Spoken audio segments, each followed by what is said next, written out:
એકદમ ફટાફટ બની જતું, 1 વર્ષ સુધી ટકે તેવું અને એકવાર બનાવ્યા પછી શાકની પણ જરૂર ન પડે તેવું કાચી કેરીનું વઘારિયું બનાવવાની પૂરી રીત વિડીયોમાં બતાવી છે ફ્રેન્ડ્સ.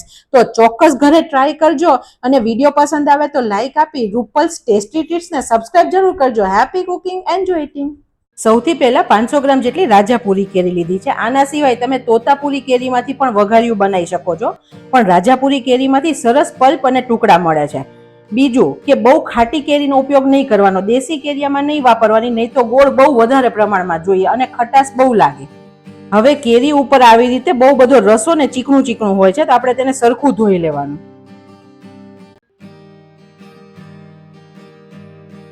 જ્યારે આપણે વઘાર્યું કે અથાણું બનાવીએ ને ત્યારે આ બધી બાબતનું ફ્રેન્ડ્સ ધ્યાન રાખવાનું. આમ ઘસીને ધોવાનું, ઘણો ચીકણો ભાગ હોય છે. હવે ધોયા પછી કેરીને સરખી કોરી કરી લેવાની. આમાં બિલકુલ પાણી ના રહેવું જોઈએ ફ્રેન્ડ્સ. અને કેરી જ્યારે લાવીને ત્યારે તાજાનું જ વઘારિયું બનાવી દેવાનું, જેથી બહુ સરસ બને. 2-4 દિવસ ફ્રીઝમાં રાખેલી કેરીનું નહીં બનાવવાનું. આપણે આની છાલ કાઢી લઈએ.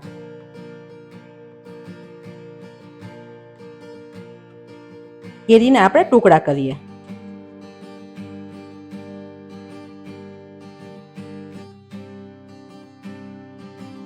તમે જુઓ આ કેટલી જાડાઈ છે કેરીની, તો બહુ સરસ પલ્પી કેરી હોય આ. અને જાળીનો ભાગ બિલકુલ નથી હોતો. આપણે આવડા મીડિયમ સાઈઝના ટુકડા કરીએ, હું તમને બતાવું. આ સાઈઝના ટુકડા કરવાના, કેમ કે ચડશે ને પછી થોડા શ્રિંક થઈ જશે. તો બહુ ટુકડા નાના હશે ને તો બહુ ભેગું થઈ જશે. ઘણા બધા લોકોને એવું હોય કે કાચી કેરી સમારતા જ મોઢામાં પાણી આવી જાય, અને નાના બાળકોને તો મજા જ આવી જાય. તમે કેરી સમારવા બેસો ને એટલે તમારી આજુબાજુ જ ફરે, અને જેવું ધ્યાન તમે દૂર કરો ને એટલે એમાંથી 2-3 ટુકડા લઈને ખાઈ લે. હવે આપણે વઘારિયું બનાવવા માટે એક પેન લીધું છે. ગેસની ફ્લેમ સ્લો રાખીએ. અડધો કપ તેલ લઈએ છીએ. ફ્રેન્ડ્સ, ઘણા બધાને એવું થતું હશે કે તેલ આટલું નાખવાની શું જરૂર હોય, પણ જ્યારે આપણે 1 વર્ષ માટે વસ્તુ ટકાવી છે ને ત્યારે તેમાં પ્રિઝર્વેશન તરીકે તેલ કામ કરશે. તો અત્યારે આપણે વઘારિયું 2-3 દિવસ ખાવા માટે નથી બનાવતા. આ વઘારિયું ટકશે પણ ખરું, તો અત્યારે આપણે આટલા તેલનો ઉપયોગ કર્યો છે. ઇન કેસ તમારે 2-3 દિવસ માટે ખાવું છે તો તમે ઓછા તેલમાં પણ બનાવી શકો છો. 5-6 ચમચી તેલમાં પણ બની જશે. વઘારિયામાં હંમેશા જીરુંનો સ્વાદ સરસ લાગે છે, તો અત્યારે પોણી ચમચી જેટલું જીરું એડ કરીએ. જીરું ગોલ્ડન થાય ત્યાં સુધી 1 તમાલપત્ર, 2 ટુકડા તજ, 5 લવિંગ, 8-10 મરી અને 1 સૂકું લાલ મરચું લઈએ છીએ.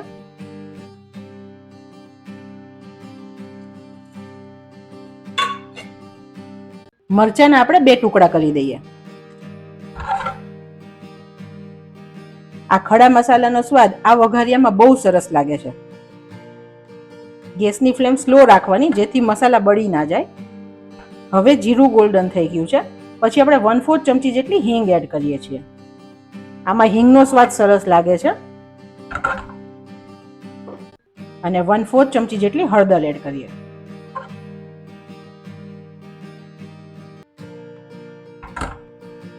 ત્યાર પછી કેરીના ટુકડા એડ કરીએ.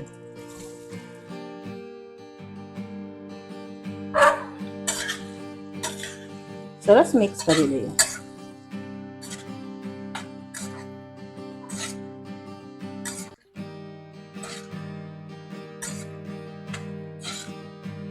ઘણા બધા આને કેરીનું શાક કે છે, વઘારિયું કે છે, બટાક્યું કે છે. આના સિવાય તમારા ઘરે આને શું કે છે તે પણ મને કોમેન્ટ સેક્શનમાં જણાવજો.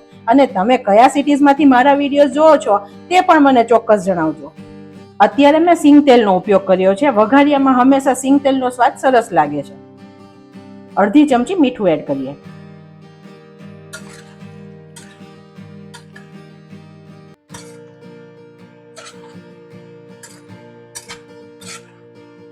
અત્યારે કેરી આખી અને અહીંથી ગ્રીન કલરની છે. તમે જુઓ, જે તેની છાલનો ભાગ છે ને તે ગ્રીન છે. જેવી રીતે કેરી ચડશે ને તેવી રીતે તેનો કલર પણ ફરતો જશે. લગભગ 7-8 મિનિટમાં તે સોફ્ટ થઈ જશે. અને આને આપણે ઢાંકીને નહીં ચડવા દઈએ, ખુલ્લું જ ચડવા દઈએ છીએ. વચ્ચે વચ્ચે હલાવવાનું.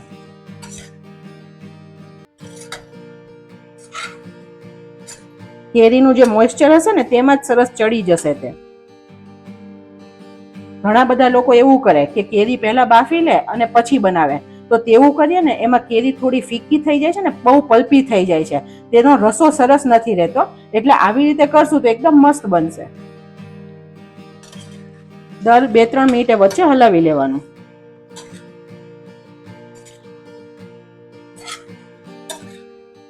ફ્રેન્ડ્સ, પહેલા મેં તમને જે કલર બતાવ્યો તે છાલનો ગ્રીન હતો, અત્યારે હવે યલો ઉપર થઈ ગયો છે.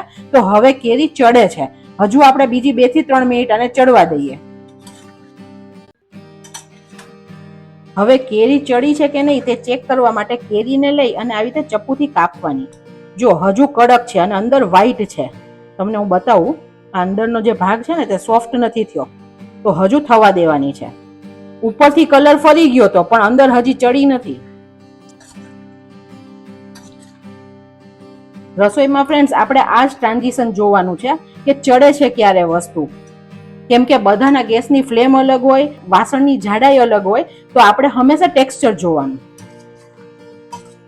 હું તમને એમ કહું કે 5-7 મિનિટમાં ચડી જશે, પણ મારું વાસણ ને તમારું વાસણ એક નથી, ગેસની ફ્લેમ પણ એક નથી, તો ચડતા વાર લાગી શકે છે.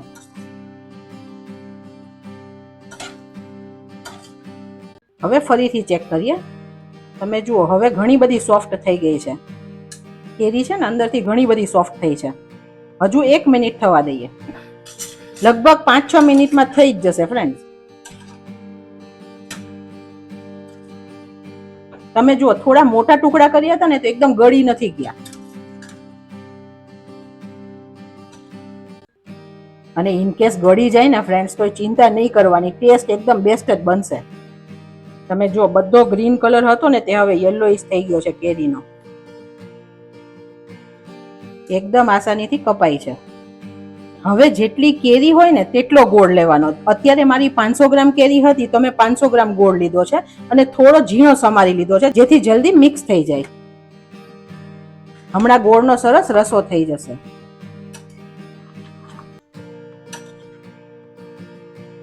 ગેસની ફ્લેમ અત્યારે આપણે ફાસ્ટ નથી કરતા. ફ્રેન્ડ્સ, વઘારી ઉનાળા માટે બેસ્ટ છે, કેમ કે આને ખાવાથી લૂ નથી લાગતી. બીજું ગોળ અને કેરી બંને શરીર માટે ઉનાળામાં બેસ્ટ છે. આપણે ઘણીવાર ગોળનું લીંબુ શરબત પણ પીએ છીએ, શેરડીનો રસ પણ પીએ છીએ, તો અત્યારે ઉનાળામાં ગોળ ખાવો બેસ્ટ છે.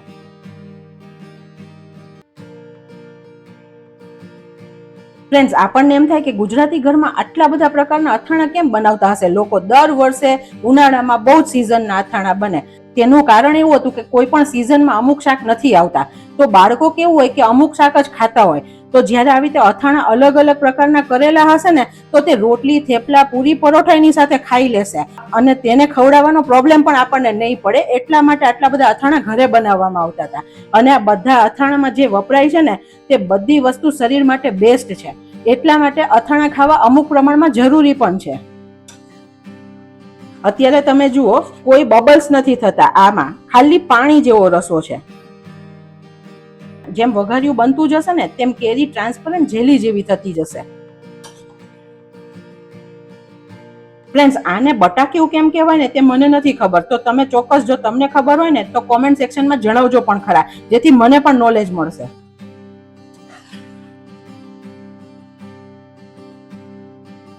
સરસ ગોળ ઓગળી ગયો છે ને રસો ઘણો બધો થઈ ગયો છે. આ ટાઈમે તમે આને થોડું કાઢી ઠંડુ કરીને ટેસ્ટ કરી શકો છો. જો તમારા ઘરે ગળપણ વધારે ખવાતું હોય ને તો તમે થોડો ગોળ પ્લસ કરી શકો છો, અથવા તો 2 થી 3 ચમચી ખાંડ પણ નાખી શકો છો. ખાંડ નાખશો ને તો પણ આનું ટેક્સચર સરસ રહેશે.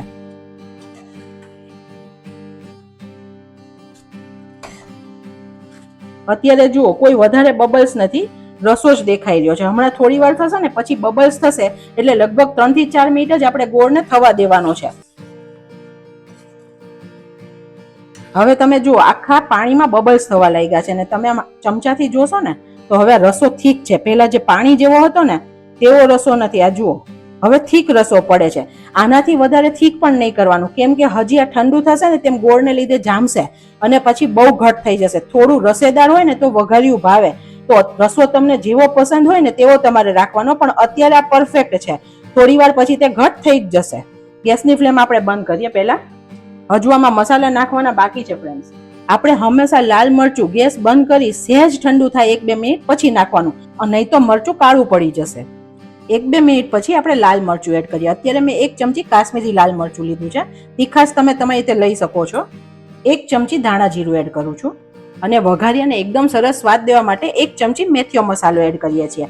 આ મેથીઓ મસાલો ઘરે બનાવવાનો વિડીયો પણ મેં અપલોડ કરેલો છે અને લિંક મેં ડિસ્ક્રિપ્શન બોક્સમાં આપી છે. તમે તે ઘરે બનાવી શકો છો. તમને કોઈ અથાણા બનાવતા ના ફાવતા હોય તો આ તો બેસ્ટ જ બનશે. તમે જુઓ કેટલો મસ્ત કલર આવી ગયો છે. હવે આપણે આને 1 થી 2 કલાક માટે ઠંડુ થવા દેવાનું, એટલે રસો સરસ ઘટ થઈ જશે અને ખાવા માટે પણ રેડી થઈ જશે. અન્નપૂર્ણામાંની કૃપાથી બેસ્ટ વઘારિયું બનીને રેડી છે. તમે જુઓ, પહેલા જ્યારે આપણે ગેસ બંધ કર્યો ત્યારે રસો પતલો હતો અને અત્યારે કેટલું મસ્ત ટેક્સચર આવી ગયું છે. એકદમ પરફેક્ટ રસેદાર છે, બિલકુલ ડ્રાય નથી અને એકદમ પતલો રસો નથી. થેપલા, પૂરી, પરોઠા સાથે એકદમ બેસ્ટ લાગશે ફ્રેન્ડ્સ.